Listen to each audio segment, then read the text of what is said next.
They play a critical role in fueling the nation's economy, delivering everyday household items around the clock and across the nation.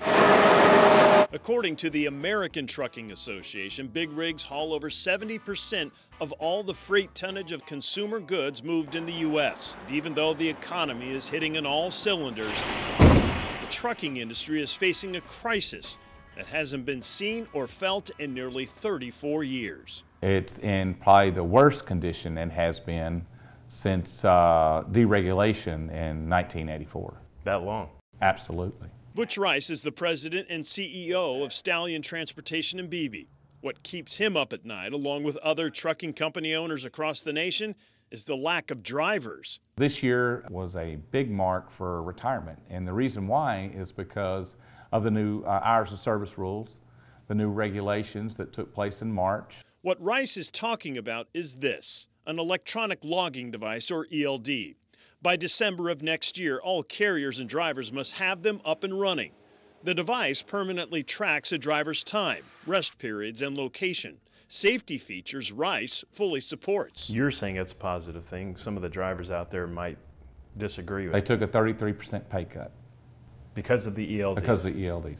The federal mandate now limits the amount of time a driver can be behind the wheel to 11 hours, a safety feature some truck drivers don't like. Typical driver here was running 3,300 miles a week, 3,400 miles a week.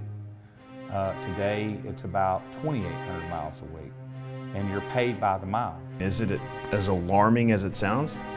It is. Shannon Newton is the president of the Arkansas Trucking Association. The driver shortage, electronic logs, a good economy are all contributing to product either being delivered late or not meeting some deadlines or costing more in order to get it there in the same timeline that the customer expected a year ago.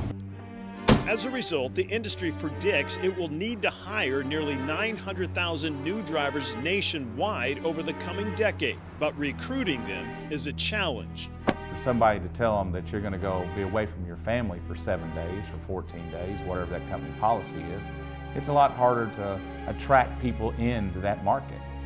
So trucking companies are now coming up with new and unique ways to lure drivers back into their rigs. We as owners have always looked at our trucks, as obviously a cost. But now we look at them as even more of a recruiting tool. Many companies, including Stallion, are ditching the old rigs and replacing them with new, fully automatic, state-of-the-art semis. In our trucks, for example, Bose systems and TVs, refrigerators, microwaves, all these are standard now. Features that veteran driver Jerry Dawson believes will attract drivers of all ages. If you love to drive, this is the job for you. And when you get up to go to work in the morning, you get up, you take 2 steps, and you're in your job. You're at your job. Trucking companies are also changing routes. Now trucking companies are doing what we would call a relay. So they have 2 drivers who leave Little Rock and San Diego, and they meet in the middle and then return home, which makes a more desirable, you get home more. New rigs, better routes, and more time at home. All are attractive incentives, but so is the pay. Our driver pay last year, our average driver made $58,000. This year, our average driver will make $72,000. Bonuses of $1,500 and higher are also on the table. Trucking companies can afford these costs right now because the demand is so high. But what happens down the road or around the bend remains to be seen.